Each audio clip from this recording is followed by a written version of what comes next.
安頓好樂樂瞓覺之後，我輕輕帶埋房門出返大廳。張嘉欣企喺雲石餐台旁邊，一手叉腰，另一隻手撳住個電話，正在同人講緊嘢。我聽到佢講：係啊，我奶奶啊，偷咗我隻戒指。你話點會有咁嘅人？佢見我行出嚟，即刻收聲，但對眼瞪到圓一圓望住我，好似望住個賊咁。我冇理佢，行去茶幾前面，執返頭先倒晒出嚟嗰啲銀包鎖匙。陳浩文坐喺梳化邊緣，兩隻手搭喺膝頭上面，頭耷耷，好似一個犯錯嘅細路。浩文，我把聲好平靜，你送我去火車站，我要返鄉下。陳浩文猛然抬起頭，媽，你講咩啊？而家都8點幾啦，仲有火車咩？有夜車。我行入客房，打開衣櫃，將嗰幾件替換衫褲摺好放入紅白藍膠袋。我聽日去你細佬度住一排。媽，陳浩文跟咗埋嚟，企喺房門口，聲線好急。你唔好咁啦，嘉欣佢都係一時心急。我停手，轉過身望住佢，一時心急。你老婆當住你個面話我偷嘢，你幫手守我袋，你覺得淨係一時心急？佢俾我問到啞口無言，嘴皮喐咗2下，最後淨係擠出一句：佢隻戒指真係好貴重，佢阿媽留俾佢噶，所以貴重就可以亂屈人。我將最後一件衫掟入袋。浩文，你細個嗰陣，小學3年級唔見咗個銀包，你喊到拆天，話係隔籬位小命偷嘅。我點做？我特登請咗半日假去學校，同老師一齊同你喺課室逐張台揾，最後喺你自己個書包夾層揾返。我當時有冇一嚟就話小命係賊？佢垂低眼，冇出聲。我教你嘅嘢，你全部唔記得晒，你老婆教你嘅嘢，你就奉若神明。我拉好紅白藍個拉鏈，攞起個袋行出房。經過大廳嗰陣，張嘉欣仲企喺餐台旁邊，但呢次佢冇再打電話，只係兩隻手交搭喺胸前，嘴角微微向下，望住我行過去。阿媽，咁夜你走去邊啊？佢把聲有啲尖。返鄉下。我冇停步，直接行去門口換鞋。你咁樣走咗去，人哋仲以為我逼走你噶。佢嘅聲線提高咗8度。我着好鞋，轉頭望住佢。你唔係逼走我，你係趕走我。張嘉欣面色一沉，正想開口反駁，陳浩文已經衝出嚟。媽，你唔好走住，有咩事慢慢講，慢慢講。我望住我個仔，把聲終於有少少震。你頭先幫手守我袋嗰陣，有冇諗過要慢慢講？陳浩文企喺原地，成個人硬晒。我推開大門，走廊嘅聲控燈應聲着咗。就喺呢個時候，客房入面傳來樂樂嘅喊聲。嫲嫲，佢赤腳跑出嚟，衫都冇着好，對眼濕漉漉，直衝過嚟攬住我條大髀。嫲嫲，你唔好走啦，你陪我瞓啦。張嘉欣即刻行過嚟想拉開佢。樂樂，返房瞓覺。我唔要，我要嫲嫲。樂樂攬到我實一實，喊到成塊面紅晒。我踎低身同佢平視，佢對眼圓碌碌，眼淚一滴滴咁滴落我手背。樂樂，我抹走佢啲眼淚。嫲嫲返鄉下探下太婆，過幾日就返。你講大話。佢喊得更大聲。媽咪話你偷咗佢隻戒指，你會俾警察拉㗎。成個走廊靜晒，我抬起頭望住張嘉欣，佢塊面青到好似牆紙咁。你同個5歲嘅細路講呢啲？我把聲好輕。張嘉欣嘴唇震下震下。我淨係同佢講要睇實啲貴重嘢。你同佢講我會俾警察拉。我企起身望住佢，佢冇答。陳浩文終於忍唔住。嘉欣，你同個細路講呢啲做咩嘢？我講咩啫？我張嘉欣又係嗰句，我緊張隻戒指有咩問題啫？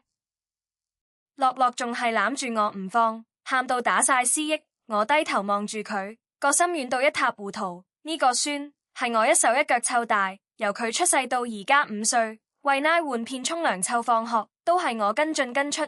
張嘉欣返工早出晚歸，陳浩文又成日 OT， 我冇怨過一句，淨係覺得一家人整整齊齊就好。但原來喺佢哋眼入面，我只係一個會偷嘢嘅老人家。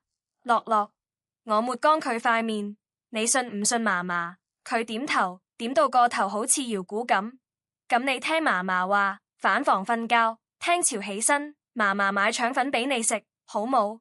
佢扁住嘴，停咗一陣，終於好細力咁點下頭。我拖住佢行返入房，幫佢蓋好被，坐喺床邊，直到佢合埋眼。佢臨瞓前仲捉住我隻手，細細聲講：嫲嫲，你唔好走啊！我冇答佢，等佢瞓着咗，我慢慢抽返隻手出嚟。出到廳，張嘉欣已經唔喺度，應該匿咗入房。陳浩文仲企喺走廊，見我行出嚟，即刻行埋嚟。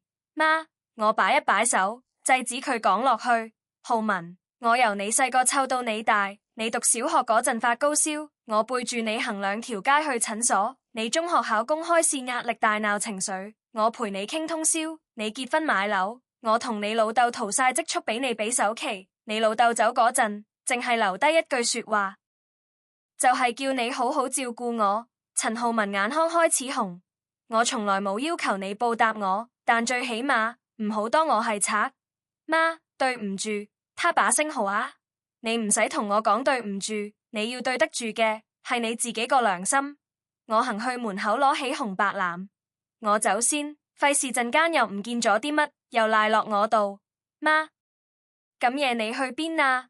火車站，我車你。佢衝去攞車匙，唔使，我打開門，你留低陪你老婆啦。佢緊張佢隻戒指架嘛。我關上門嘅時候，聽到佢喺入面講咗句仆街，唔知係鬧自己定鬧佢老婆。我冇搭電梯，行樓梯落咗12層。到地下嗰陣，大皮有啲遠，但我冇停低。管理處個看更陳伯見到我，問我咁夜去邊，我笑笑口話返鄉下探親。行出屋苑大閘嗰陣，秋風吹過嚟，涼浸浸。我攞出手機睇下時間，9:40。最後一班返鄉下嘅夜車係11點，仲有大把時間。我行去附近個巴士站，坐喺條長凳上面等車。條街冇乜人，淨係得間便利店仲開緊，燈火通明。我望住對面馬路嗰排舊唐樓，有幾戶人仲着住燈，其中有個窗台，一個阿婆企喺度晾衫。我諗起自己日日企喺廚房對住個窗晾衫嗰陣，成日都望到對面座嘅陳太同埋佢個孫喺露台玩。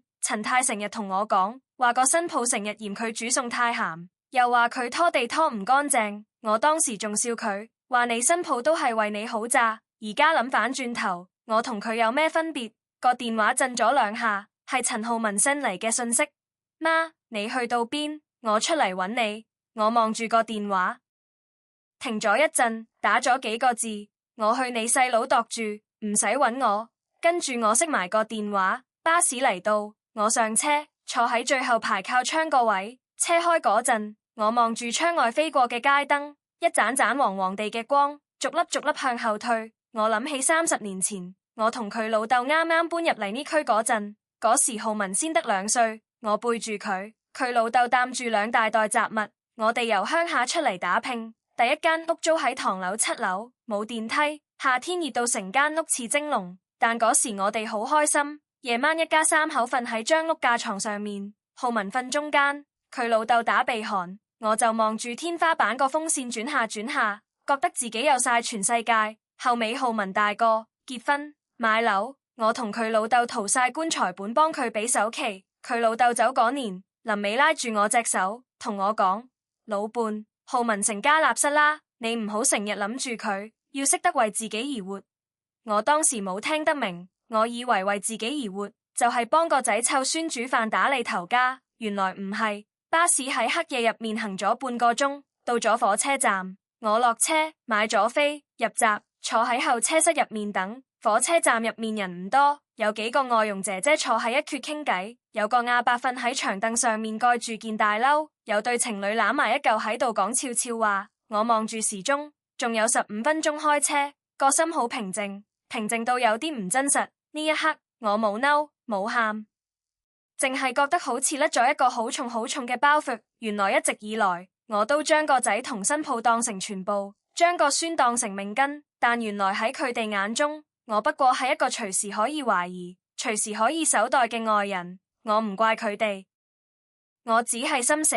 列車廣播響起，我企起身，攞起個紅白藍，行入月台，上車揾到位坐低。窗外面嘅月台燈一盞盞掠過，列車開動嗰陣，我終於合埋眼，腦海入面浮起樂樂嗰張喊到花晒嘅面，佢攬住我話嫲嫲你唔好走，我心入面講咗句對唔住，但我知道我非走不可，起碼要走一段時間，等佢哋知道我唔係嗰個永遠企喺廚房，永遠幫手湊孫，永遠唔出聲嘅阿媽，我係一個人嚟㗎。車廂嘅燈光黃黃地搖搖下，我喺呢陣搖房入面慢慢瞓着咗，半夢半醒之間，我好似聽到電話響，但我知道我熄咗機，由得佢。天大地大，我呢個60幾歲嘅阿婆總有容身之處。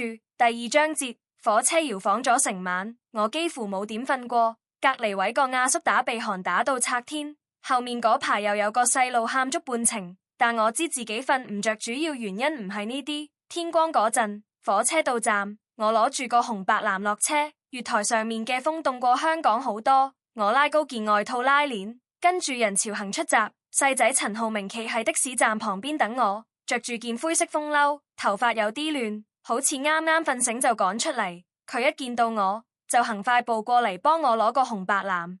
阿媽，你攞住先，我車你返屋企。我望住佢，突然有啲眼淺。呢個細仔當年讀書唔及佢大佬叻，中學畢業之後就返鄉下幫親戚手做裝修，後尾自己同人夾份開咗間細裝修公司，生活算係安穩。佢份人老實，唔多說話，但勝在實在。阿明，麻煩你啦，講呢啲。佢接過個袋，行去泊車嗰邊，上車先講。佢架車係架舊豐田，車廂入面有陣煙味同埋油漆味。我坐上司機位隔籬，扣好安全帶。佢開車之後先開口問：阿哥尋晚打咗好多次電話俾我，叫我勸你返去。我冇出聲，佢望下我，又望返條路。佢話係誤會嚟，新抱已經知錯。知錯？我終於開聲。佢知錯啲乜？陳浩明冇即刻答，過咗一陣先講。佢話佢唔應該未搞清楚就懷疑你，佢淨係懷疑我。我望住車窗外面飛過嘅街景，佢當住我個面話我偷嘢，叫浩文搜我袋，仲同個5歲嘅孫講我會俾警察拉。你覺得呢啲叫做懷疑？陳浩明揸住軚盤嘅手指收緊咗少少。阿哥冇同我講呢啲，佢梗係唔會同你講。我把聲冇乜高低，佢淨係會話阿媽嬲咗。你幫手勸下佢。車廂入面靜咗一陣，陳浩明打燈轉彎，駛入一條兩邊種滿大樹嘅路。呢度係鄉下嘅舊區，路兩旁都係3層高嘅舊式村屋，有啲門前仲種緊菜。阿媽，佢終於再開聲。你今次打算住幾耐？住到你阿哥搞掂佢屋企嘅事。我望住佢，如果佢搞唔掂，我就自己租屋住。陳浩明嚇一嚇，擰轉頭望咗我一眼。你講真㗎？我似講笑咩？佢冇再問，車駛到一間米白色嘅3層村屋前面停低，佢識詞，幫我攞個袋落車。老婆喺屋企煲緊粥，佢一邊行一邊講：你食啲嘢先沖涼瞓覺。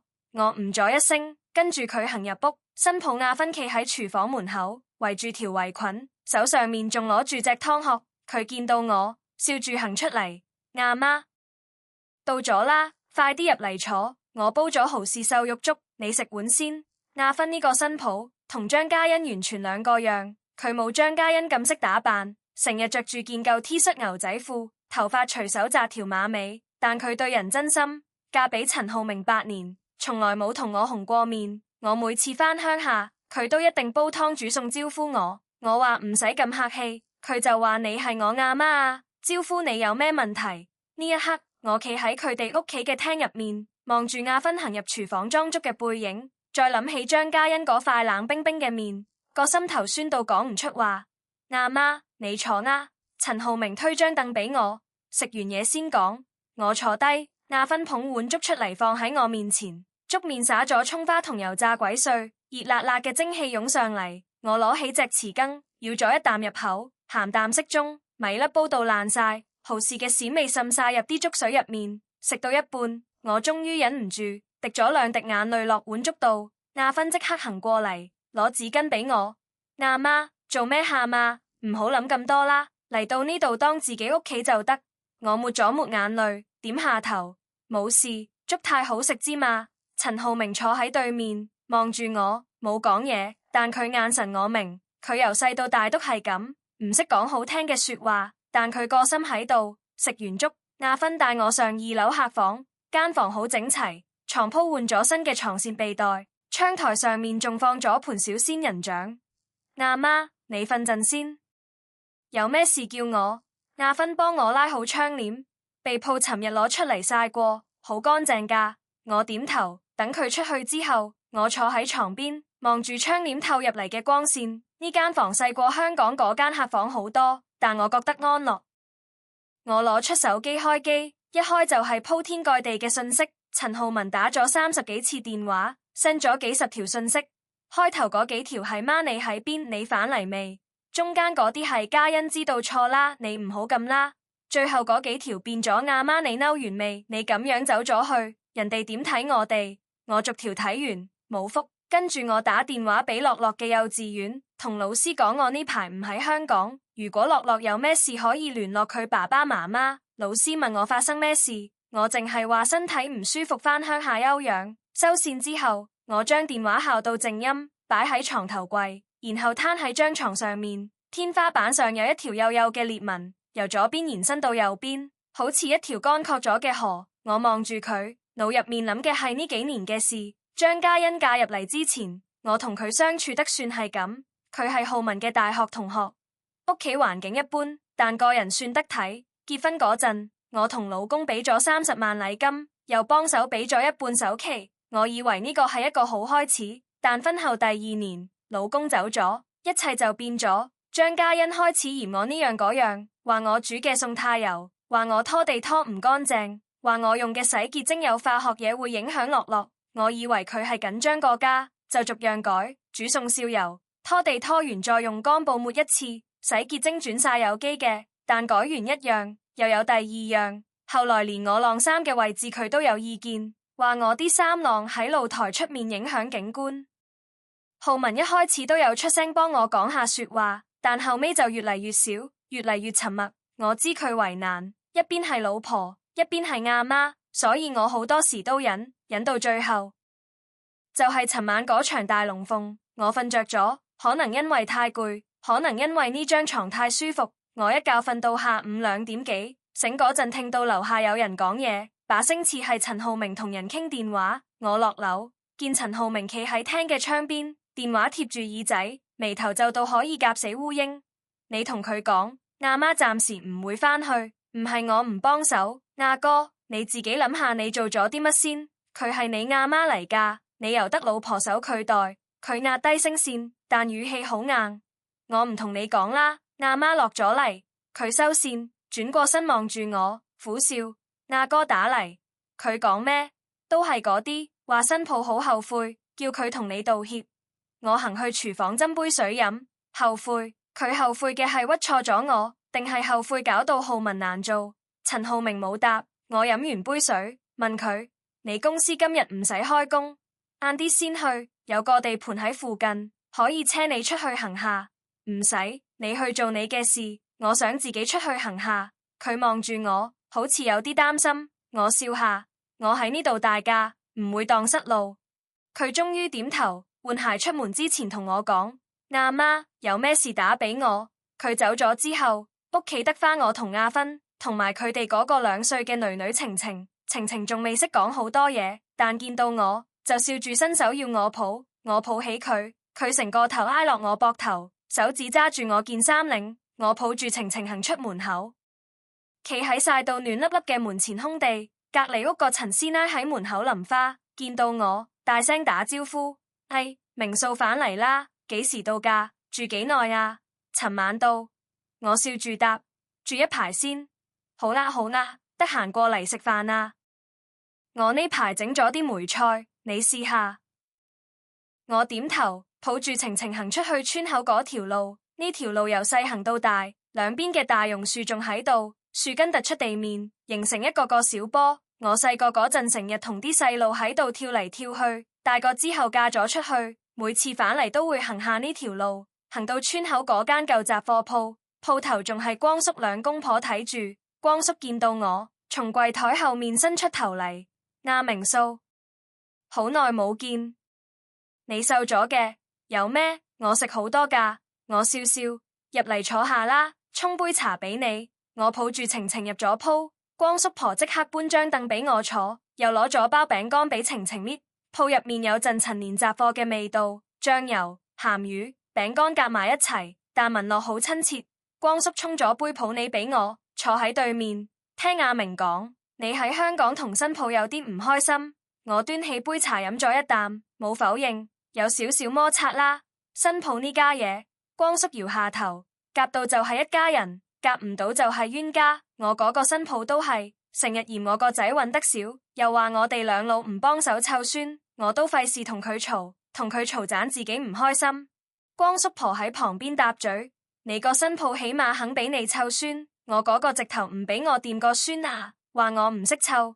我聽住佢哋兩個你一言我一語，突然覺得自己嘅遭遇其實同好多人一樣。呢個世界嘅婆媳問題，10個有9個都係咁上下，只係我以前以為自己唔會係其中一個。坐咗大半個鐘，晴晴開始扭眼瞓，我同光叔兩公婆道別，抱佢返屋企，返到去，阿芬啱啱整好下午茶，係番薯糖水。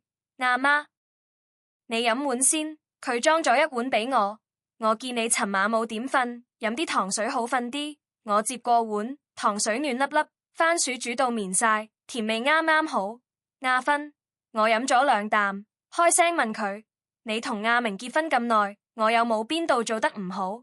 阿芬嚇一跳，阿媽，你講咩啊？你好好啊，我認真的。你覺得我有咩要改？你同我講，我改。阿芬坐低喺我對面，認真咁諗咗一陣，然後話：阿媽，你最大嘅問題就係咩都自己頂晒，咩都唔出聲。你幫我哋湊晴晴，幫我哋買餸煮飯。我同阿明成日話唔使，你都照做。你覺得咁樣係為我哋好，但其實我哋會覺得過意唔去。我望住佢，冇諗過佢會咁講，好似尋晚咁。阿哥佢哋咁對你，你如果一早鬧反佢哋，或者一早走，都唔使搞到咁難受。你成日忍，人哋就覺得你好恰。阿芬把聲好平靜，但每個字都篤中我個心。我低頭飲多啖糖水，覺得條頸有啲緊。阿媽，阿芬伸手搭住我手背，你住喺度幾耐都得，當自己屋企，但你要記住，你唔係一定要對人好先有人中意你，你對自己好啲先係最重要。我眼眶又開始熱，呢一番說話我從來冇聽過。老公喺度嗰陣，我哋都係相敬如賓，佢唔會同我講呢啲。浩文同浩明細個嗰陣，我淨係掛住湊佢哋，更加冇時間諗自己。原來對自己好係一個要學嘅功課。嗰晚食完晚飯，我幫手洗碗，阿芬話唔使，我堅持要洗，企喺水龍頭前面，熱水沖過碗碟嘅油漬。我望住窗外嘅夜色，鄉下嘅夜空比香港黑好多，星星一閃一閃。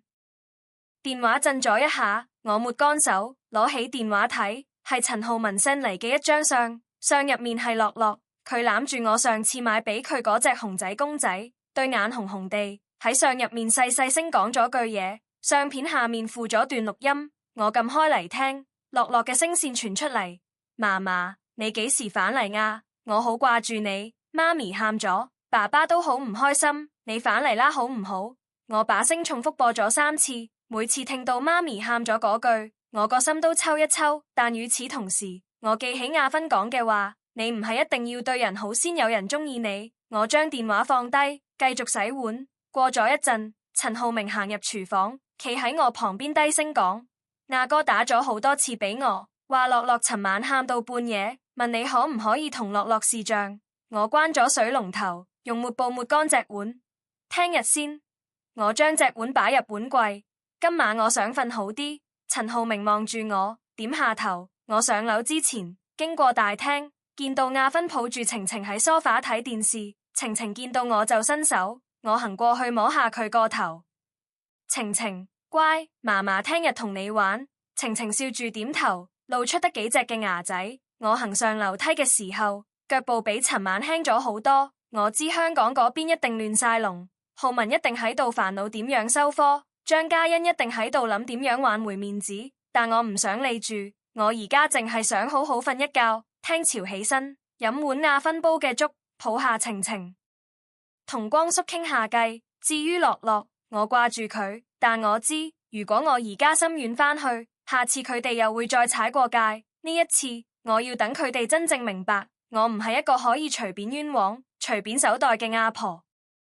我係佢哋嘅阿媽，係樂樂嘅嫲嫲，但我首先係我自己。第3章節，第2日朝早，我仲瞓緊嘅時候，俾樓下把聲嘈醒，係陳浩文。佢把聲從樓下傳上嚟，又急又燥。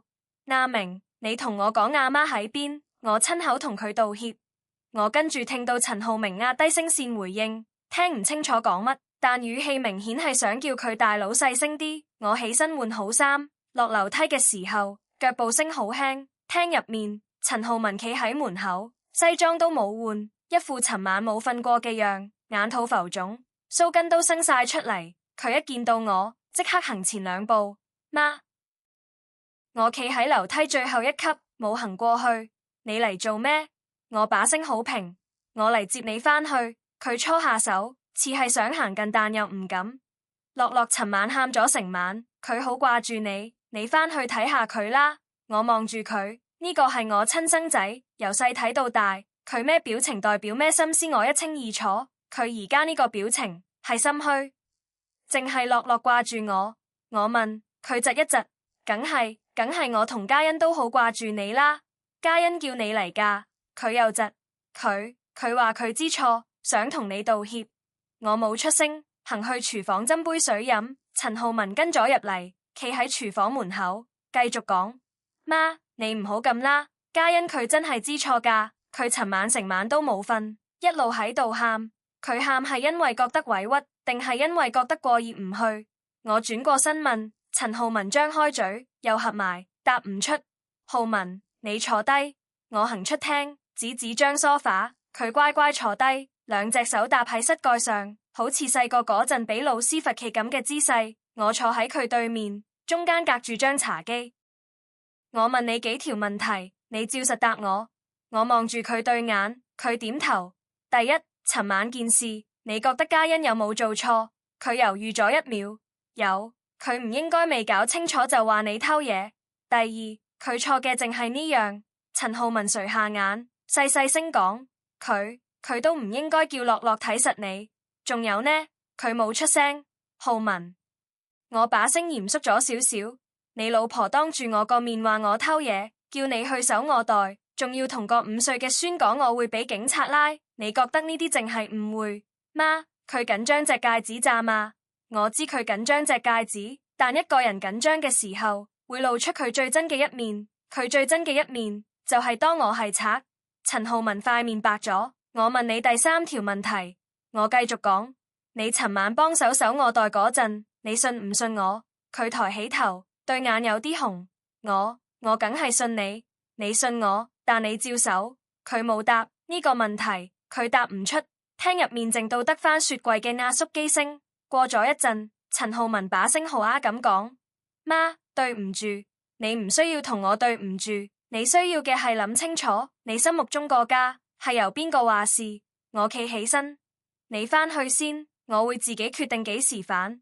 媽，浩文，我打斷佢，你由細到大，我幾時有逼你做過你唔想做嘅事？你話想讀工程，我同你老豆供你讀；你話想娶嘉欣，我哋掏錢俾你結婚；你話想買樓，我同你老豆將積蓄俾晒你。我從來冇逼過你，因為我信你。我望住佢，但尋晚你唔信我。陳浩文終於喊咗出嚟，佢雙手掩面，肩頭抽動，聲線哽咽。媽，我知錯啦，你俾次機會我。我企喺原地，望住我個仔喊到成個細路咁，我個心好痛，但我知道，如果呢次我心軟，以後同樣嘅事會再發生。你返去先。我把聲放軟少少。我唔係唔原諒你，但我要時間。陳浩文抹乾眼淚，企起身望住我，好似仲想講啲乜，但最後佢淨係點下頭，行出門口。臨走之前，佢喺門口停低腳步，冇轉頭，細聲講咗句：媽，我等你。然後佢行出咗去。陳浩明喺門口望住佢大佬嘅車開走，先轉返入嚟。佢望住我，問：阿媽，你冇事嗎？我搖頭，冇事。阿哥佢斟酌下用詞，佢好似真係好後悔，後悔還後悔。我行去梳化坐低，後悔唔代表佢下次唔會再犯。陳浩明冇再講嘢，行入廚房幫手整早餐。我坐喺廳度望住門口嗰個方向，個心仲係有啲翳。過咗冇幾耐，我個電話響，係一個陌生號碼。我接起嚟，對面傳來張嘉欣嘅聲線。阿媽，佢把聲好細，同尋晚嗰個沾聲指罵嘅人判若兩人。你可唔可以聽我講幾句？我冇出聲，等佢講落去。阿媽，我知尋晚係我唔啱，我一時心急亂講嘢，我同你道歉，你唔好嬲啦，好唔好？你返嚟啦。樂樂成日喊，佢講到一半突然停咗，跟住我聽到佢吸鼻嘅聲，佢好似真係喊緊，但我冇即刻心軟。嘉欣，我等佢喊完先開聲。你淨係同我講對唔住，定係你真係知自己錯喺邊？電話嗰邊靜咗幾秒，我唔應該懷疑你，你懷疑我冇問題，但你有問題嘅係你懷疑我嘅時候，你用咩方式嚟處理？我把聲好平靜，你當住我個面指控我，叫浩文守我袋，仲要同樂樂講我會俾警察拉。你咁樣做唔單止係唔尊重我，你係侮辱我。電話嗰邊冇聲。你結得婚就係一家人，一家人之間可以有誤會，但唔可以用屈嘅方式嚟解決。我繼續講，你而家打俾我喊，話你知錯，咁你話我知，你下次又唔見咗嘢嘅時候，你會點做？張嘉欣把聲好細，我會先問清楚。問邊個？問屋企所有人，包括我。佢停咗一陣，包括你。我聽得出佢呢句說話好艱難先講得出，但至少佢講咗。嘉欣，我把聲放柔少少，我唔需要你當我係聖人，我都會有錯，但我需要你當我係一個人，一個有尊嚴嘅人。你明唔明？明。佢把聲仲係好細。我過幾日會返去，但返去之前，我要你應承我一件事。你講，以後有咩事，你直接同我講，唔好經浩文把口，更唔好喺樂樂面前講。你當我係家人，就同我面對面傾。你覺得我有問題，你直接話我知，但你唔可以再喺我背後做啲小動作，或者喺樂樂面前講我壞話。電話嗰邊沉默咗好耐，我以為佢會駁嘴，或者會收線，但最後佢把聲雖然細，但好清楚咁講咗句好，我應承你。收線之後，我坐喺梳化上面，成個人好似打完一場仗咁攰。陳浩明喺廚房聽到晒，佢行出嚟遞咗杯熱茶俾我。阿媽，你好叻。我接過杯茶，苦笑，叻咩啊？我都係逼到埋牆角先識得反擊，但你好多人都做唔到。佢坐喺隔籬，好多阿媽俾新抱咁對，淨係識忍，忍到病，忍到死。你起碼識得企出嚟講。我飲啖茶，冇答話，個心其實仲未定落嚟。同張嘉欣講電話嗰陣，我把聲好定，但其實我手指一路揸住個電話，揸到關節都白晒。我知呢個只係開始，應承還應承，做唔做到係另一回事。但起碼我踏出咗第一步。嗰日晏晝，我幫阿芬手整午餐，佢今日整梅菜蒸肉餅，我幫手剁豬肉，企喺砧板前面，把刀一下一下剁落去，肉碎四濺。我嘅思緒都係咁散。阿媽，阿芬喺旁邊洗菜，突然開聲：你覺得新抱真係會改？我停手諗咗一陣，唔知，但起碼佢肯講句應承。如果佢之後又係咁呢？我望住砧板上嘅肉碎，咁我就再走過，走到佢真係改為止。阿芬笑咗笑：阿媽，你變咗好多。變咩？以前你邊會講呢啲嘢？以前你淨係識得話算啦算啦，一家人冇計嘅。而家你識得企硬。我低頭繼續剁肉。以前我以為忍係為咗個家好，而家我先明，忍得太耐，個家會爛。午餐整好之後，我哋三個人加晴晴坐埋一台食飯。晴晴坐喺佢媽咪大髀上面，阿芬一啖一啖餵佢食粥。我望住呢個畫面，諗返起自己以前都係咁樣湊浩文浩明。食到一半，我電話又響，呢次係樂樂嘅幼稚園老師。樂樂嫲嫲啊，樂樂今日返學好冇精神，不停話掛住你，仲喊咗幾次。我問佢做咩事，佢話媽咪尋晚同爸爸嗌交，佢好驚。你方便同佢講幾句嗎？我個心即刻抽住。好，麻煩老師。過咗一陣，電話嗰邊傳來樂樂細細嘅聲線：嫲嫲，樂樂，我把聲即刻放油，你做咩喊啊？唔好喊啦，嫲嫲你幾時返嚟啊？我好驚啊！爸媽尋晚好大聲，我聽到佢咁講，條頸梗到講唔到話，我深吸一口氣。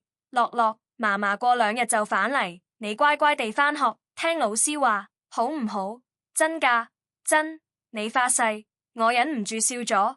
嫲嫲發誓。樂樂終於笑反，咁我等你啊！你返嚟要買腸粉俾我食。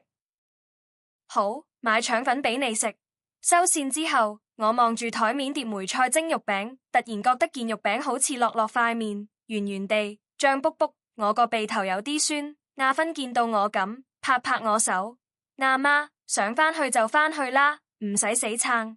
我抹下眼，唔係死撐，我應承咗嘉欣過幾日先返，就要過幾日先返，講咗嘅嘢要做到。阿芬望住我，眼神有啲佩服。阿媽，你今次真係硬淨咗好多。我夾咗嚿肉餅入口，慢慢嚼。以前我以為硬淨就係大聲夾薄，而家我明，硬淨係你講咗嘅說話，唔會因為人哋喊2句就收返。嗰日下午，我打咗個電話俾陳浩文，浩文，我過2日返，但我返到去嘅時候，我要你同嘉欣坐低，我哋3個人傾清楚，傾清楚，傾清楚以後呢個家點樣運作，我嘅角色係咩，佢嘅角色係咩，邊啲嘢我可以幫手，邊啲嘢我要放手，你哋唔可以再當我係一個免費工人，但又冇俾我應有嘅尊重。陳浩文喺電話嗰邊沉默咗幾秒，然後話：好，我同嘉欣講，仲有，我補多句，以後你哋2公婆有咩問題，自己傾，唔好再將樂樂捲入嚟，佢得5歲，唔應該承受大人嘅嘢。我知。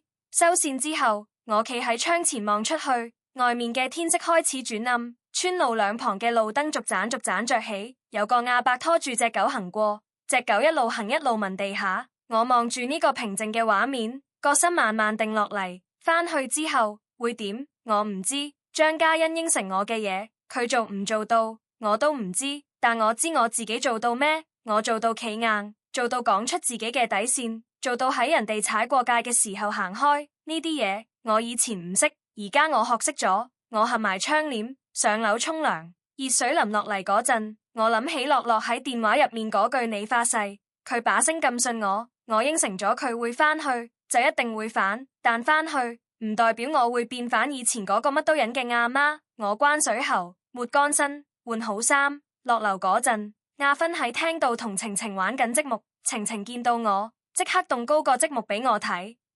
嫲嫲，睇。我坐低陪佢玩積木，佢搭咗個歪歪斜斜嘅塔，一拍手就塔咗，然後佢哈哈笑，又再搭過。我望住佢搭完又塔，塔完又搭，突然覺得人生都係咁，你搭咗一個塔，以為好穩陣，點知一拍就散，散咗唔緊要，最緊要你肯搭過。我以前搭咗一個叫家庭嘅塔，以為自己係個好阿媽、好嫲嫲，乜都忍，乜都做，但原來個塔底係住嘅，一拍就散。而家我學識咗，搭新塔嘅時候要搭穩啲，要劃清楚邊啲位係屬於我嘅，邊啲位我唔會再俾人踩。我搭咗一塊積木上去，晴晴拍手，嫲嫲好叻。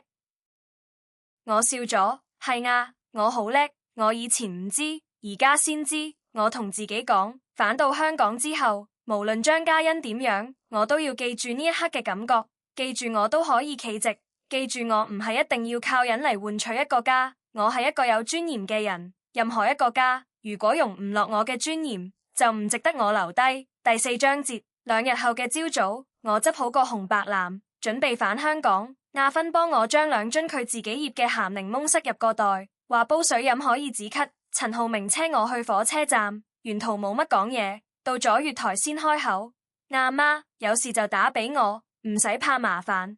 我點頭，你幫我同光叔佢哋講聲，話我下次返嚟再探佢哋。知道。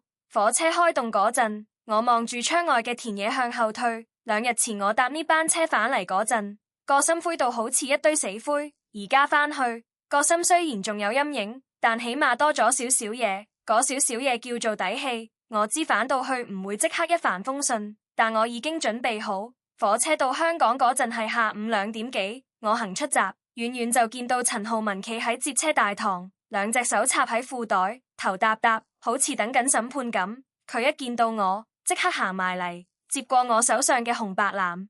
媽，你返嚟啦！我望住佢，佢呢2日好似瘦咗，下巴嘅鬚根剃過，但眼肚依然浮腫。我唔咗一聲，跟住佢行去停車場。上車之後，佢揸車嗰陣好專心，冇好似以前咁一路揸一路同我講話。車廂入面有陣沉默，但呢種沉默唔係尷尬，而係一種等待，等緊我開聲。嘉欣呢？我終於問。佢喺屋企。陳浩文望住前面條路，佢話等你返嚟，想親口同你講多一次對唔住。我冇答。車行到屋苑樓下，我哋搭電梯上樓，電梯門打開嗰陣，我見到張嘉欣企喺門口，手上面捧住杯茶，見到我就將杯茶遞上前。阿媽，你飲啖茶先。我望住嗰杯茶，再望住佢塊面，佢今日冇化妝，面色有啲黃，對眼有啲腫，明顯喊過。佢遞茶嘅手有少少震。入屋先講。我接過杯茶，行入門口。樂樂喺廳入面，一見到我即刻撲過嚟。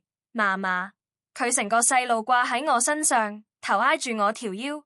你終於返嚟啦！我好掛住你。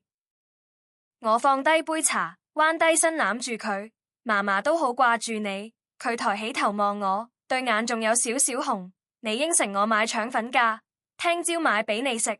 樂樂笑到見牙唔見眼，終於肯放開我。張嘉欣行過嚟，企喺我面前，兩隻手喺身前扭嚟扭去，好似個做錯事嘅細路女。阿媽，對唔住。佢講呢句說話嘅時候，聲線好細，但好清楚，同電話入面嗰次唔同。呢次佢企喺我面前，望住我對眼講：尋晚嗰件事係我唔啱，我唔應該，未搞清楚就話你偷嘢，又唔應該叫浩文守你袋。仲有同樂樂講嗰啲嘢，佢逐句講，每講一句就停一停，好似背書咁，但背得有啲艱難。我等佢講完先開口。你知唔知你最大嘅問題係咩？佢望住我，等。你最大嘅問題唔係你懷疑我，而係你懷疑我嘅時候，你用咗一個最差嘅方式嚟處理。你當住所有人嘅面羞辱我，你想用壓力逼我認。張嘉欣嘅嘴唇震咗一下，但佢冇駁嘴。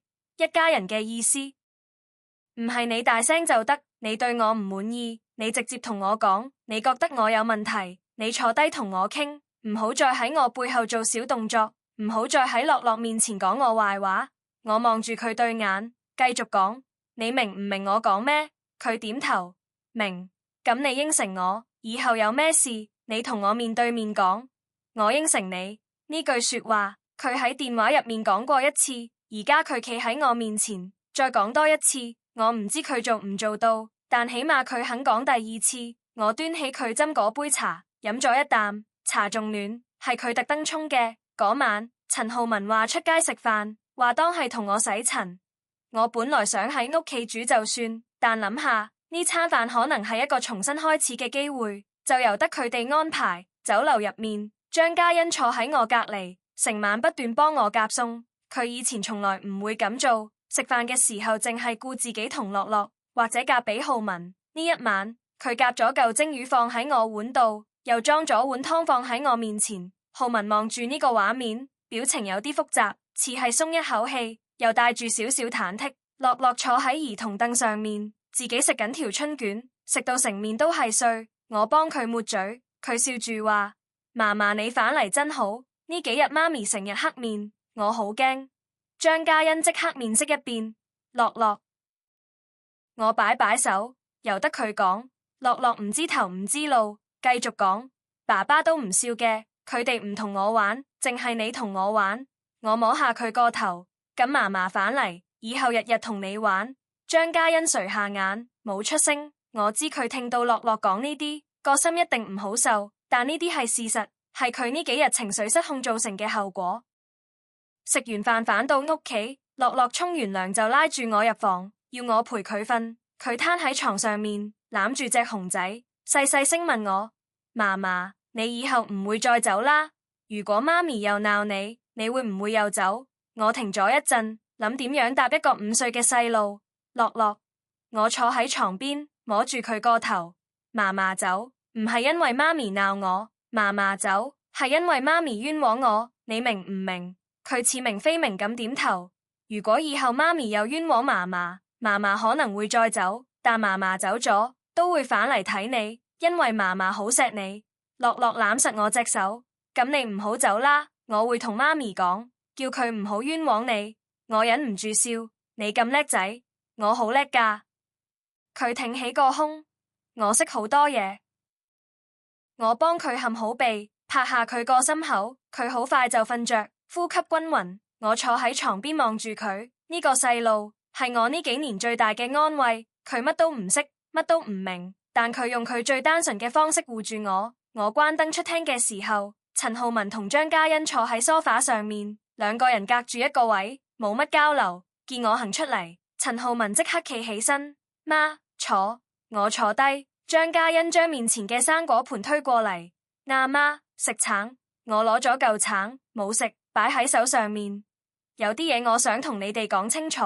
我開聲，陳浩文坐直身，張嘉欣都集中精神望住我。以後呢個家，我唔會再做免費工人。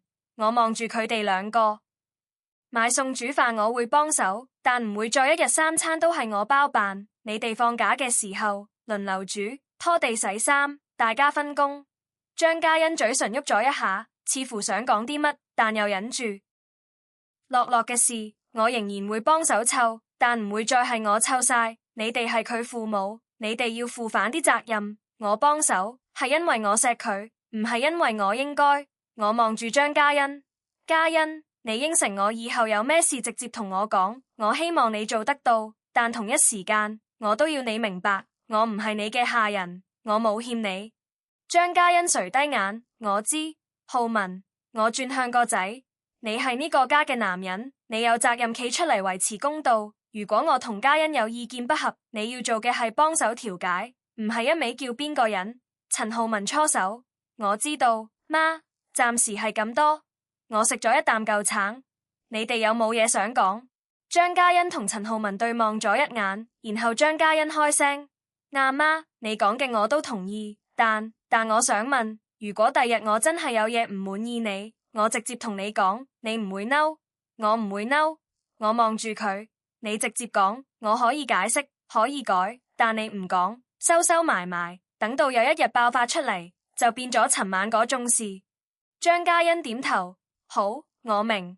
呢一晚氣氛雖然仲有啲硬，但起碼大家講清楚咗。我返房瞓覺嗰陣，路過張嘉欣間房，聽到佢同浩文細聲傾緊偈。我聽唔清講乜，但佢哋把聲好平靜，冇嗌交。我關埋房門，攤喺床上。呢張床我瞓咗幾年，但今晚特別有感觸。以前我瞓喺度，個心成日諗住聽朝要煮咩早餐，買咩餸，樂樂要帶咩返學。今晚我瞓喺度，諗嘅係自己。我諗起鄉下光叔講嘅話，夾到就係一家人，夾唔到就係冤家。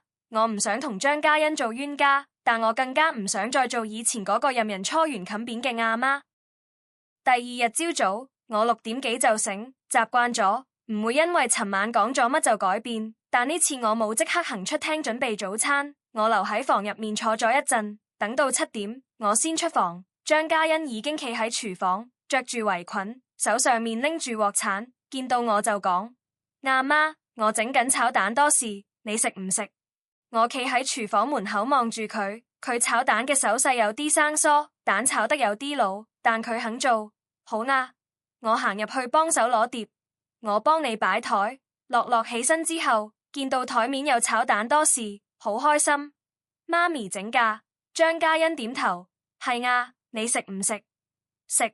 佢爬上凳，自己搣開件多士，食到成口都係蛋碎。我坐喺佢隔籬，望住佢食嘢嘅樣，再望住張嘉欣企喺廚房度抹鑊嘅背影。呢個畫面同幾日前嗰個夜晚完全唔同。嗰晚嘅張嘉欣係一個指住我鼻哥喊打喊殺嘅新抱，而家嘅張嘉欣係一個肯早起炒蛋嘅女人。改變需要時間，我知，但我更知改變需要雙方一齊努力。如果淨係得我一個喺度改，佢唔改，咁呢個家最終都係會散。我低頭食咗啖炒蛋，鹹咗少少，但算係一個好嘅開始。第5章節，改變呢樣嘢，講就容易，做就難。頭1個禮拜，張嘉欣的確做足功課，朝早會起身整早餐，夜晚會主動洗碗，放假仲會問我想食乜佢去買。有幾次佢想同我講嘢，嘴開開合合，最後淨係擠出一句阿媽就收聲，好似有啲嘢想講又唔敢講。我冇逼佢，呢啲嘢急唔嚟，但平靜嘅水面底下總係有暗湧。嗰個禮拜六，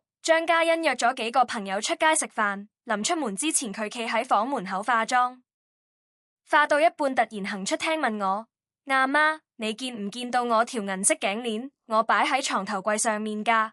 佢問呢句說話嗰陣，語氣好自然，好似隨口問下咁，但我即刻聽得出佢語氣入面嗰種小心翼翼嘅試探。佢係刻意想用呢個機會嚟測試我，睇下我係咪真係唔會再為呢啲事發癲。我望住佢，心入面好清楚佢嘅用意，但冇拆穿佢。琴日我抹窗嗰陣，見到你床頭櫃有條鏈，驚佢跌落地，幫你擺咗入你抽屜嘅首飾盒入面。我答佢。張嘉欣表情有少少愕然，然後快快手行入房打開抽屜，果然見到條鏈整整齊齊擺喺首飾盒入面。佢行出廳嗰陣，面色有少少唔自然，望住我講咗句：哦，唔該阿媽。我唔咗一聲，繼續睇我嘅電視。佢化好妝出門嗰陣，喺門口換鞋，突然轉頭問我：阿媽，你唔會覺得我頭先問你嗰句係試探你？我望住佢，你係咪試探我？你自己心知肚明。佢窒住咗。嘉欣，我把聲好平靜。你頭先問我見唔見條鏈，你個心係諗住如果阿媽答唔出就知佢偷咗，定係真心想問我？佢冇答，但佢個表情已經出賣咗佢。我唔怪你，我繼續講，你嘅擔心好正常，因為你仲未完全信得過我。但我想你記住一件事，我由頭到尾都冇偷過你任何嘢，以前冇，將來都唔會。你信唔信都好，呢個係事實。張嘉欣企喺門口，手撳住門柄，過咗一陣細細聲講：對唔住，唔使對唔住。我擺手，你出街啦，約咗人唔好遲到。佢終於開門出去，門關上嗰一刻，我聽到佢喺走廊嘆咗口氣，好似放低咗個心口大石。呢件事之後，張嘉欣對我嘅態度有咗少少轉變。以前佢同我講嘢，好多時都帶住一種吩咐嘅語氣，而家開始多咗請教嘅意味。佢會問我阿媽，呢個湯要煲幾耐？落件校服燙成點你先滿意？雖然都係家頭細務嘅嘢，但起碼佢學識咗問。但另一邊廂，浩文嘅態度就開始有啲微妙。有一晚食完飯，我喺廚房洗碗，浩文行入嚟斟水，佢企喺我隔籬，突然講：媽，呢排嘉欣好似好驚你。我停手，驚我？佢成日都就住，以前佢唔會咁。浩文望住杯水，佢話佢而家同你講一句說話都要諗過度過，好辛苦。我望住我個仔，覺得有啲好笑。你覺唔覺得你講呢句說話有問題？浩文呆一呆。你老婆以前點對我，佢唔使諗過度過，一嚟就話我偷嘢，叫你守我袋。而家佢學識諗過度過先講嘢，你反而覺得佢辛苦。我將洗完嘅碗擺入碗櫃。浩文，你係覺得我應該好似以前咁任佢鬧，佢先唔辛苦？浩文冇出聲。你話佢驚我，佢驚我啲乜？驚我會好似佢以前咁鬧反佢？佢以前點對我，佢而家驚我學佢咁對反佢？我抹乾手，轉過身望住佢。但浩文，我有冇鬧過佢一次？佢搖頭。我有冇好似佢咁大聲喝過佢一句？佢再搖頭。咁佢驚我啲乜？佢驚嘅唔係我，佢驚嘅係佢以前做過嘅嘢會報應反喺佢身上。浩文垂低眼，好似諗緊我講嘅嘢。佢嘴唇喐咗兩下，最後淨係講咗句：我明啦。佢行出廚房之後，我企喺水龍頭前面望住窗外。呢個仔由細到大都係個好人，但就係太好人，成日兩邊都想討好，結果兩邊都討好唔到。佢覺得佢老婆辛苦，但佢有冇諗過我呢幾個月係點捱過？我關咗廚房燈，行出廳。張嘉欣喺房幫樂樂睇功課，樂樂嘅獨自聲隔住道門傳出嚟。浩文坐喺梳化睇電話，眉頭皺住，似係睇緊啲唔開心嘅嘢。做咩？我行過佢身邊問，佢抬起頭，有啲猶豫。冇，公司啲嘢。我冇追問，佢大個仔啦，公司嘅事佢自己會處理。但第二日，我就知道浩文尋晚皺眉頭係為咩事。中午時分，我買完餸返嚟，喺電梯大堂撞到隔籬屋嘅陳太。陳太一見我就拉住我，細細聲講：明素啊，你知唔知你個仔間公司好似有啲事？我個心即刻一沉。咩事？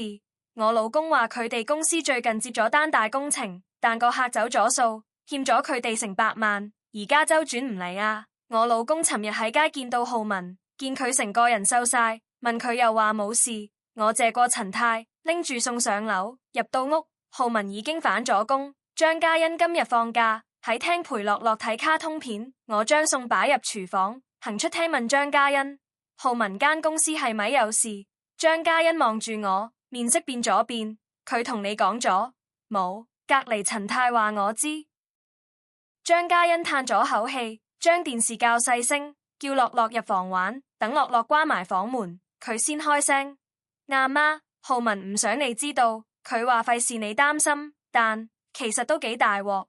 佢同我講，浩文間工程公司上年接咗個商場翻新嘅大項目，原本做得好地地，但個發展商突然資金斷裂，拖咗佢哋3期工程費唔找，加埋成百幾萬。浩文要出糧俾伙計，又要找材料數，已經碌爆咗幾張信用卡，仲要問銀行借咗私人貸款。佢呢排成日夜晚唔瞓，喺書房睇數簿睇到3更半夜。張嘉欣講到呢度，眼眶有啲紅。佢唔准我同你講，話你已經夠煩。我坐喺梳化上面，聽完之後，個心好似俾人揸住。浩文呢個仔，一向報喜不報憂，有咩事都自己吞。欠幾多？我問。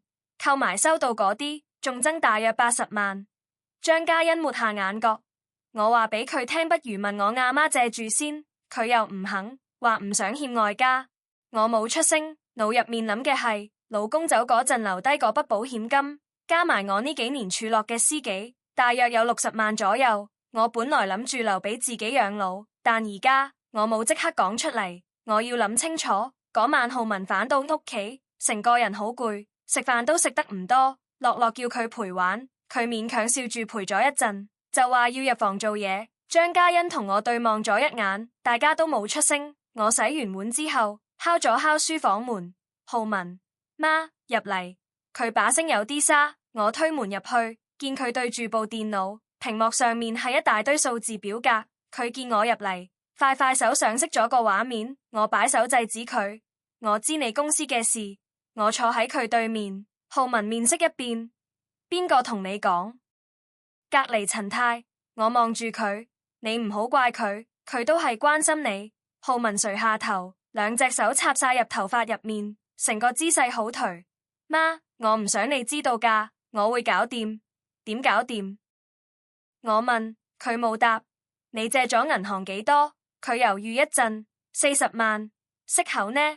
佢冇出聲，但佢個表情已經講晒答案。銀行嘅私人貸款息口高到嚇死人，如果佢還唔到，利搭利，好快就會變一個無底深潭。我坐喺度諗咗一陣，然後同佢講：浩文，你聽我講，你老豆留低咗一筆保險金，加埋我呢幾年儲嘅，大約有60萬。浩文即刻抬起頭：媽，你唔好，你聽我講完。我打斷佢：呢筆錢我本來諗住留俾自己養老，但而家你急需，我可以攞50萬出嚟俾你周轉，但你要應承我2件事。浩文望住我，對眼紅晒。第一，你同個客追數嘅事要繼續追，唔可以因為有我筆錢就放棄。你寫清楚合約，該告就告，該追就追。呢筆錢係你嘅血汗錢，一定要攞返。佢點頭。第二，我望實佢對眼，以後公司有咩事，你要同我講，你唔使乜都自己頂，你仲有個阿媽喺度，你俾我知道你嘅情況，我至可以幫你。你收收埋埋，到爆煲嗰陣我先知，到時我想幫都幫唔切。浩文終於喊出嚟，佢雙手掩面，肩頭抽搐，把聲哽咽。媽，我已經好耐冇喊過。我坐埋啲，伸手搭住佢膊頭。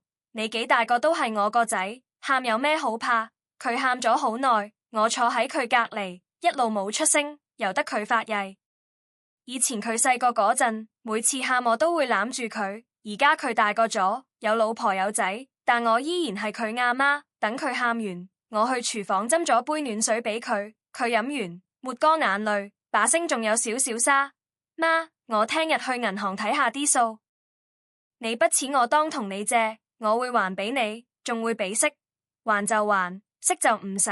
我擺手，你當係你老豆幫你最後一次。浩文眼眶又紅，但呢次佢忍住冇再喊，佢企起身，行埋嚟攬咗我一下，呢個攬好實，好似細個嗰陣佢發噩夢醒咗攬住我咁實。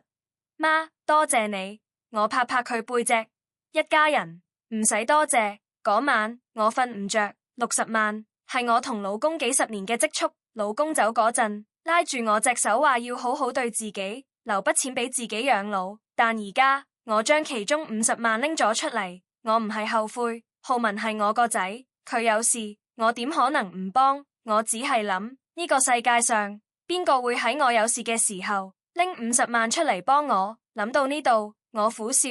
我老公走得早，2個仔都成家立室，各有各嘅負擔。我幫浩文係因為我係佢阿媽，但如果有一日我需要人幫，佢會唔會好似我咁毫不猶豫？呢個問題我冇答案，但至少我知道我對得住自己嘅良心。第二日我去銀行做咗轉賬，浩文話要寫借據俾我，我話唔使，但佢堅持，最後我都由得佢。佢寫咗張借據，簽晒名，擺喺我度，話一定會還。張嘉欣知道呢件事之後，行過嚟同我講咗句：阿媽，多謝你。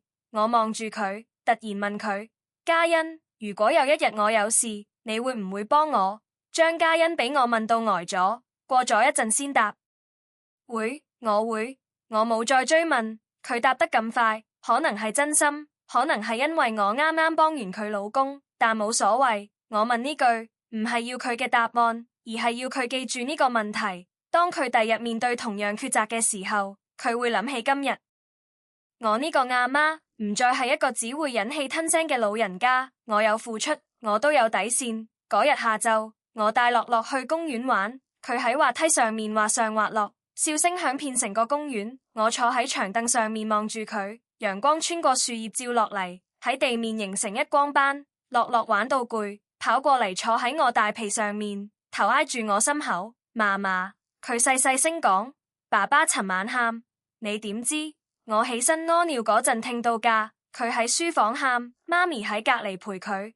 我摸住佢個頭，爸爸有啲唔開心，但好快冇事，因為有嫲嫲幫佢。我忍唔住笑，你點知？媽咪講㗎。樂樂抬起頭望住我，媽咪話嫲嫲好叻，幫咗爸爸一個大忙，佢叫我以後要乖啲，唔好激嬲嫲嫲。我抱住樂樂，個心暖咗一暖。張嘉欣呢句說話唔知係講俾樂樂聽，定係講俾佢自己聽，但無論點，呢句說話我等咗好耐。公園入面有幾個同樂樂差唔多大嘅細路喺度追逐，樂樂見到即刻跳落嚟問我：嫲嫲，我可唔可以去同佢哋玩？去啦，小心啲。佢跑走咗，笑聲一路飄過嚟。我坐喺長凳上面望住佢嘅背影，陽光曬住我塊面，暖粒粒。我諗起返鄉下嗰排，阿芬同我講嘅話：你對自己好啲先係最重要。呢排我對自己好咗好多，我開始學識拒絕，學識講自己嘅感受，學識唔再一味忍。我幫浩文係我嘅選擇，唔係我嘅義務。我幫佢，因為我愛佢，唔係因為我欠佢。呢個分別，我以前唔明，而家我明晒。公園嘅鐘樓敲咗4下，我攞出手機，見到張嘉欣 send 咗個信息嚟：阿媽，今晚我煮飯，你唔使買餸。我望住個信息，笑住打咗2個字：好啦。太陽慢慢西斜，公園嘅影子越拉越長。樂樂跑返嚟，成頭汗，拉住我隻手話要返屋企飲水。我行喺佢身邊，佢一路行一路跳，細路嘅腳步永遠都咁輕快。我望住佢，再望住前面嗰條返屋企嘅路，突然覺得呢條路好似冇以前咁難行，或者因為我終於學識咗點樣行。第6章節，錢過咗俾浩文之後個禮拜，佢成個人生猛反晒。嗰日佢放工返嚟，第一時間衝入廚房同我講：媽，個客終於還第一期錢啦，30萬。佢話餘下嗰啲會分3個月找清。我嗰陣正喺度切緊洋蔥，聽到呢句，停低手望住佢。真㗎？真㗎？浩文塊面有咗呢排冇見過嘅光彩。我揾咗律師發信俾佢，佢可能驚咗，即刻過咗30萬嚟。媽，你放心，你筆錢我一定會還俾你。我笑住點頭，好，我等住。嗰晚食飯，張嘉欣特登開咗支紅酒，話要慶祝。樂樂見到大人飲酒，都話要飲。最後張嘉欣俾咗啲蘋果汁佢扮酒，成餐飯笑聲不斷。浩文講咗好多笑話，連張嘉欣都笑到飆眼水。我望住呢個畫面，個心頭有啲唏噓。1個月前，呢張台上面發生嘅係手袋童子罵；1個月後，同一張台，同一班人，可以笑到咁開心。原來一家人可以好脆弱，一句說話就打碎，但原來一家人又可以好堅韌，只要你願意修補，裂痕係可以埋口。食完飯之後，張嘉欣主動話洗碗，我話幫手，佢話唔使，推咗我出廳睇電視。我坐喺梳化上面，隔住廚房嘅玻璃門望住佢喺入面洗碗嘅背影。佢洗碗嘅手勢比以前純熟咗好多，以前佢洗2隻碗就話攰，而家成台碗碟佢一個人搞得掂。浩文坐喺我隔籬，突然開聲：媽，我有樣嘢想同你商量。我望住佢，咩事？我同嘉欣傾過，佢初下手，我哋想每個月俾返啲家用你，當係多謝你幫手湊樂樂同打理頭家。我冇即刻答，以前佢哋從來冇提過家用呢2個字。我幫手買餸煮飯湊孫，全部都係我自己出錢。有時張嘉欣會菜幾百蚊俾我話係買餸錢，但從來都冇一個固定嘅數。你哋決定俾幾多？我問。浩文企起身，行入房攞咗個信封出嚟，遞俾我。呢個係今個月嘅，你先收住，以後每個月我都會擺喺度。我接過信封，打開一睇，入面有5000蚊。我望住浩文，你公司仲周轉緊，唔使咁急，唔關公司事。浩文好認真咁講，呢個係我哋應該俾嘅。你以前幫我哋買餸湊樂樂，從來冇問過我哋攞錢，我哋都冇主動俾過。我諗翻轉頭，覺得好過意唔去。我將信封收好，好，咁我收低。浩文好似鬆咗口氣，你收就好。我驚你唔肯收。我點解唔肯收？我望住佢，我幫你哋做嘢，你俾返報酬我，好合理。浩文聽完我咁講，擰咗一下，然後笑咗。媽，你真係變咗好多。變好定變壞？變好。佢認真咁講，以前你乜都話唔使唔使，我哋就真係以為你唔使，而家你肯收，我反而覺得踏實。呢句說話我聽入心，以前我乜都唔收，以為咁樣叫做為屋企好，但原來你乜都唔收，人哋就會覺得你嘅付出係理所當然。你收咗，佢哋反而會尊重你。由嗰個月開始，我每個月都有5000蚊家用，數目唔大，但對我嚟講意義重大。呢筆錢代表佢哋承認我嘅付出，代表我呢個阿媽唔再係一個免費工人。錢銀嘅事搞掂咗，但另一個問題又浮出水面。嗰日下晝，我喺街市買完餸返到屋企，見到張嘉欣坐喺廳度，塊面黑過鑊底。佢前面嘅茶幾上面放住一個文件袋，做咩？我放低餸，行過去問。張嘉欣抬起頭望住我，眼眶有啲紅。阿媽，浩文有冇同你講過佢想俾樂樂轉國際學校？我呆一呆，冇啊，佢冇同我講過。佢今朝同我講話想俾樂樂考嗰間國際學校，1年學費要成20萬。張嘉欣把聲有啲激動。我話太貴，我哋邊有咁多錢？佢就話你筆錢可以頂住先。阿媽，你同佢講下啦。我坐低喺佢對面，首先壓住自己嘅情緒。浩文竟然想用我筆錢嚟俾樂樂讀國際學校，嗰筆錢佢話會還俾我㗎，而家咁樣算點？佢幾時同你講？我問。今日晏晝。張嘉欣抹下眼，佢話想樂樂讀好啲嘅學校，第日出路好啲。我話我哋邊有咁嘅能力？佢就話你嗰筆錢可以周轉住先。阿媽，你筆錢係你嘅養老錢嚟㗎，點可以咁樣？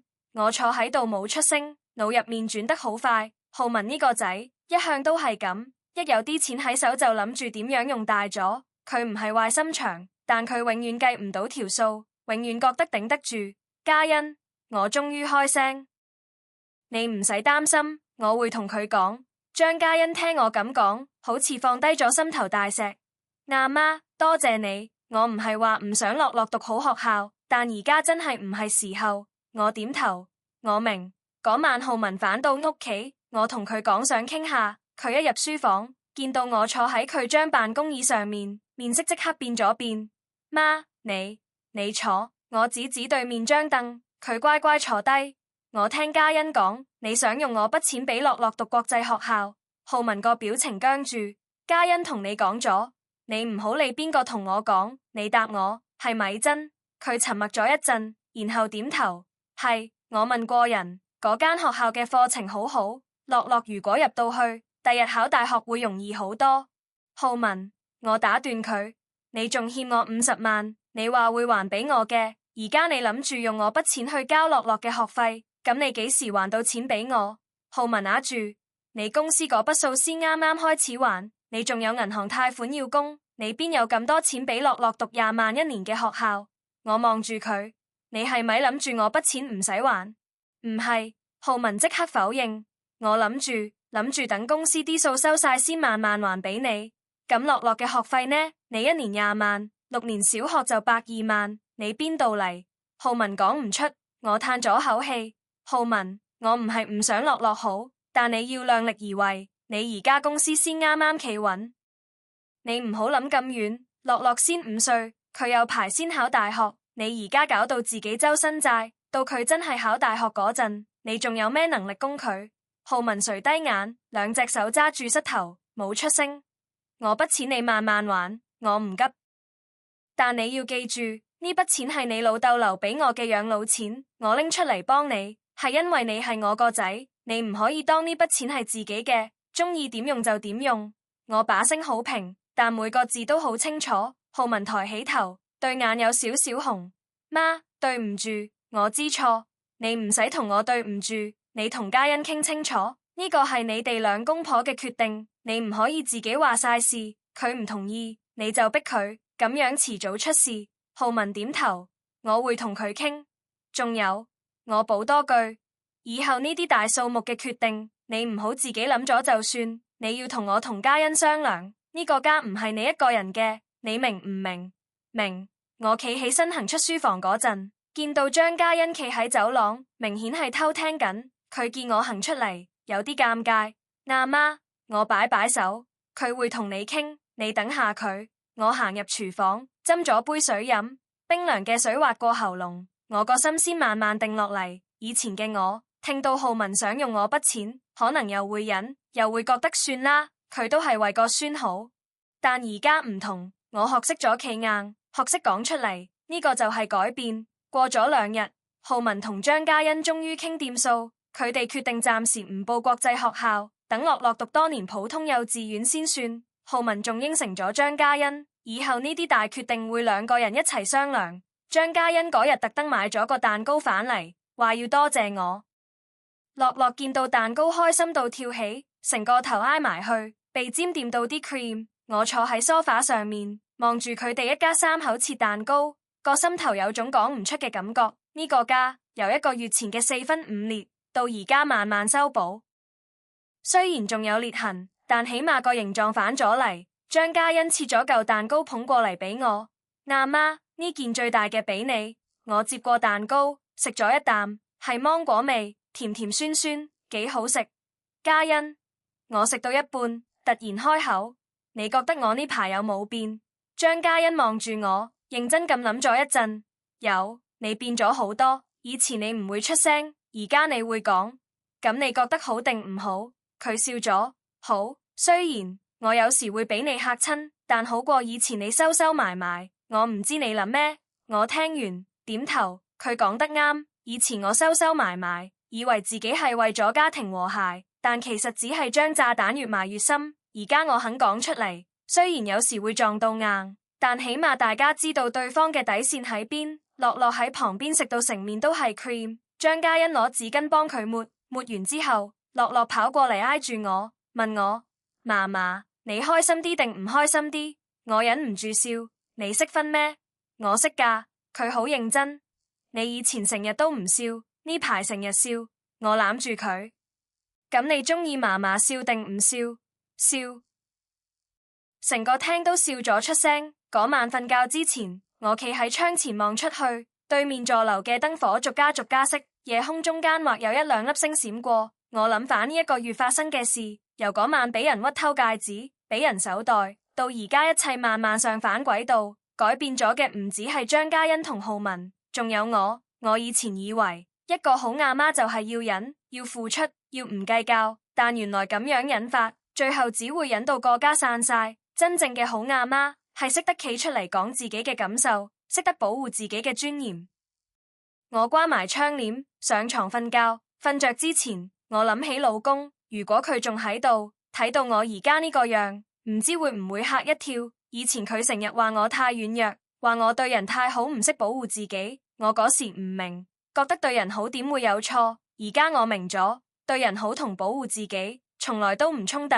我可以對人好，但同時都要對自己好。月光從窗簾嘅罅隙透入嚟，喺天花板上面畫咗一條幼幼嘅光線。我望住嗰條光，慢慢合埋眼。聽日又係新嘅一日，呢個家仲有好多嘢要學，仲有好多路要行。但我唔再驚啦。第7章節，日子過得好快，轉眼就3個月。呢3個月入面，好多嘢都變咗。浩文公司嗰筆數終於追返晒，佢分咗3期還咗12萬俾我。雖然距離50萬仲有好遠，但起碼佢有誠意。張嘉欣同我嘅關係由最初嘅客客氣氣，慢慢變返自然。佢開始會同我講公司嘅事、朋友嘅事，有時仲會問我意見。最大嘅改變係樂樂。佢以前成日黐住我，而家開始黐返媽咪多啲。有一次我同張嘉欣一齊企喺廚房，樂樂跑入嚟，唔係揾我，而係揾佢媽咪。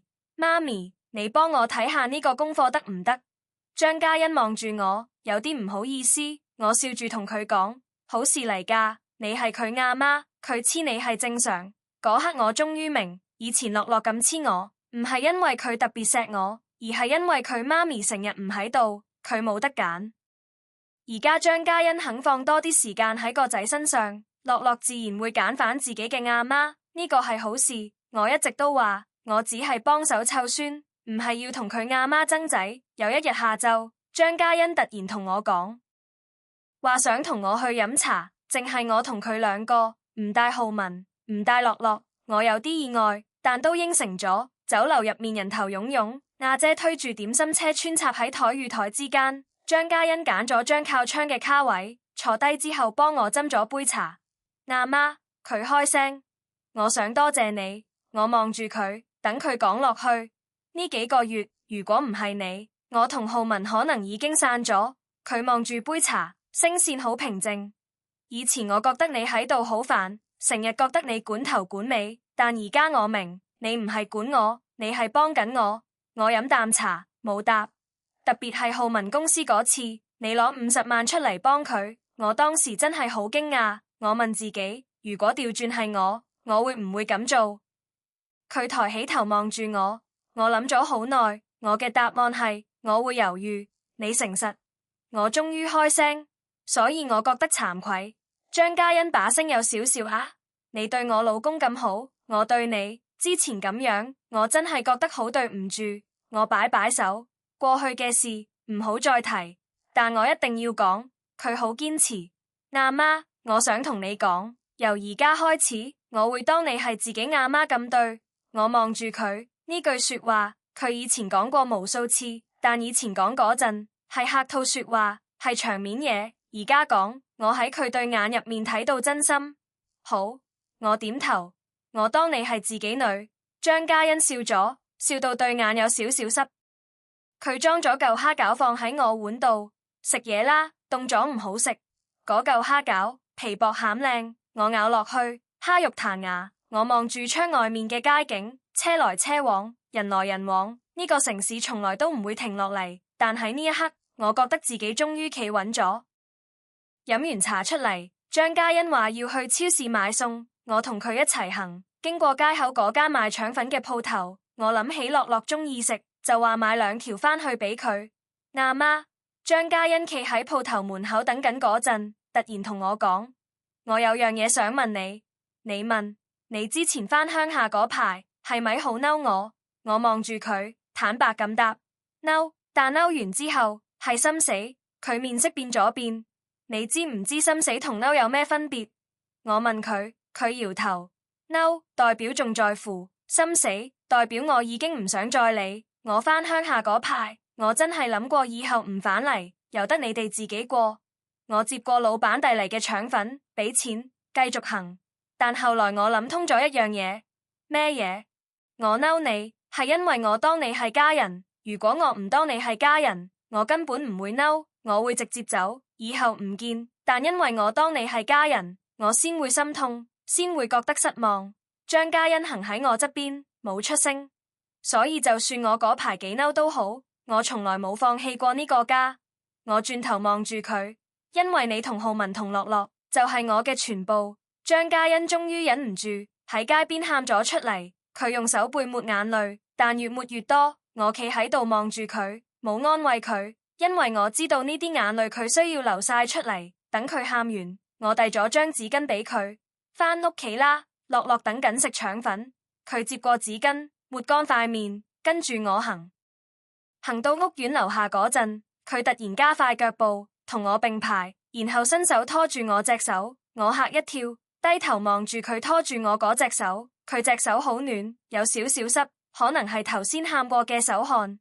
做咩？我問。冇，佢細細聲講。想拖住你行，我冇甩開佢，我由得佢拖住。兩個女人一齊行入電梯，電梯入面嘅鏡反映我哋嘅身影，一個60幾歲嘅阿婆，一個30幾歲嘅女人，拖住手，企喺度等電梯關門。呢個畫面，以前嘅我絕對想象唔到。返到屋企，樂樂見到腸粉，開心到跳起，佢坐喺餐台前面自己食，食到成嘴都係豉油。張嘉欣入房換衫，浩文仲未放工，屋企得返我同個孫，我坐喺樂樂對面。望住佢食嘢嘅樣，佢食到一半，突然抬起頭，嫲嫲，你今日好開心？你點知？你笑住㗎？佢指住我塊面，你成日都笑。我摸下自己塊面，係喎，我係笑住。嫲嫲開心，因為有你。樂樂聽完，咧嘴笑，牙齒上面仲黐住一腸粉皮。我攞紙巾幫佢抹嘴，佢乖乖地動高頭俾我抹。抹完之後，佢繼續食腸粉。我繼續望住佢，窗外嘅陽光斜斜照入嚟，照喺台面上面，照喺樂樂嘅頭頂，照喺嗰碟腸粉上面。呢一刻，我突然諗起3個月前嗰個夜晚，嗰晚都係呢間屋，都係呢張台，但氣氛完全唔同。嗰晚有指控，有手袋，有眼淚，有心死。而家同一間屋，同一張台，有腸粉，有陽光，有笑容。原來一個家可以由地獄變天堂。只要你肯企出嚟講一句，我唔再忍。我幫樂樂收好食完嘅碟，行入廚房洗，水龍頭嘅水聲沙沙響。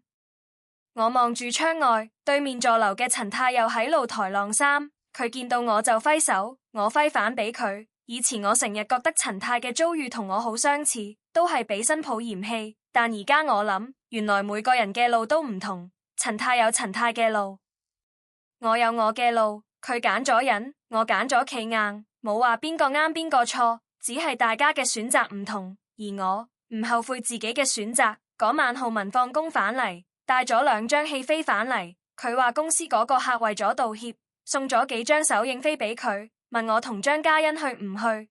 幾點？張嘉欣問。夜晚8點，你收工啱啱好。咁樂樂呢？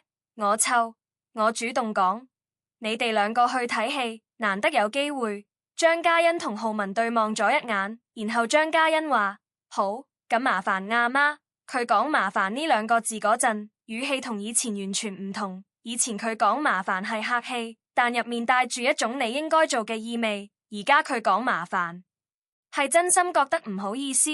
唔麻煩，我抱起樂樂，我同樂樂喺屋企睇卡通片，你哋慢慢睇。嗰晚佢哋2個出門之前，張嘉欣換咗條裙，化咗少少妝。佢企喺門口換高踭鞋嗰陣，浩文望住佢，突然講咗句：老婆，你好靚。張嘉欣塊面紅咗一紅，黐線，咁多年仲講呢啲，真心㗎。我喺廳入面聽到，忍唔住笑。呢2公婆結咗婚咁多年，仲可以有呢種情趣，證明佢哋嘅感情仲喺度。以前我成日覺得佢哋之間有問題，係因為張嘉欣對我唔好。但而家我明佢哋之間嘅問題根本原因係壓力。張嘉欣對我唔好，因為佢覺得我入侵咗佢嘅家。佢緊張啲貴重嘢，因為佢冇安全感。呢啲嘢全部都有原因。而家壓力冇咗，佢自然變返一個正常嘅人。佢哋走咗之後，屋企得返我同樂樂。我沖咗杯茶，坐喺梳化上面陪樂樂睇卡通片。電視入面嘅卡通人物跳嚟跳去，樂樂睇到哈哈大笑，成個人挨住我，頭枕住我大髀。我摸住佢個頭，頭髮軟軟地，有陣洗頭水嘅香味。佢睇到一半，突然問我：嫲嫲，你會唔會再走㗎？呢個問題佢問過好多次，但每次問我都會認真答，唔會走啦。我今次咁答，真㗎，真㗎，因為呢度係嫲嫲嘅家。樂樂聽完，笑住挨返落嚟，繼續睇電視。我低頭望住佢，心入面好平靜。3個月前我離開呢度嘅時候，我以為呢度再都唔會係我嘅家，但原來家呢樣嘢唔係一個地方，而係一種感覺。以前我覺得要忍，要付出，要委屈自己，先可以換到一個家，但而家我明，一個真正嘅家唔使忍，唔使委屈，你企直咗，個家自然會企直。卡通片播完，樂樂開始打喊路，我帶佢入房瞓覺，幫佢冚好被，坐喺床邊拍佢瞓。佢好快就瞓着，呼吸均勻，小嘴微張，手指仲揸住鼻角。我望住佢嘅睡樣，諗起佢嗰日企喺房門口講嗰隻戒指係我攞嫁嗰個畫面。如果嗰日唔係佢企出嚟講嗰句說話，呢個家會變成點？我會唔會已經返咗鄉下，從此不再返嚟？個5歲嘅細路用佢最單純嘅方式救咗呢個家。我彎低身喺佢額頭上面錫咗一下，多謝你，樂樂。我細細聲講。關燈出房嗰陣，我經過大廳，見到茶几上面仲放住嗰日佢哋買蛋糕剩低嘅蠟燭。我行過去，攞起支蠟燭望下，上面寫住 Happy Family。我將支蠟燭擺返原位，行去窗邊望出去，夜晚嘅城市燈火萬家，每一盞燈入面都有一個故事。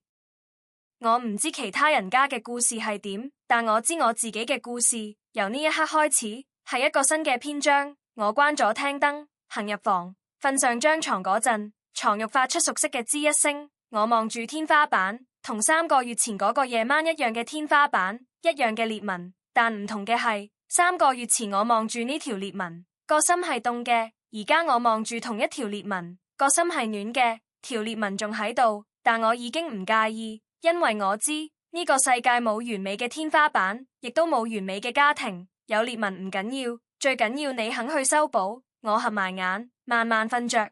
瞓着之前，我聽到隔籬房傳來浩文同張嘉欣返到屋企嘅開門聲，然後係佢哋細細聲傾偈嘅聲音。我聽唔清講乜，但聽到佢哋喺度笑，笑聲穿過牆壁，傳到我耳邊。我喺黑暗入面笑咗，呢個家終於返嚟啦。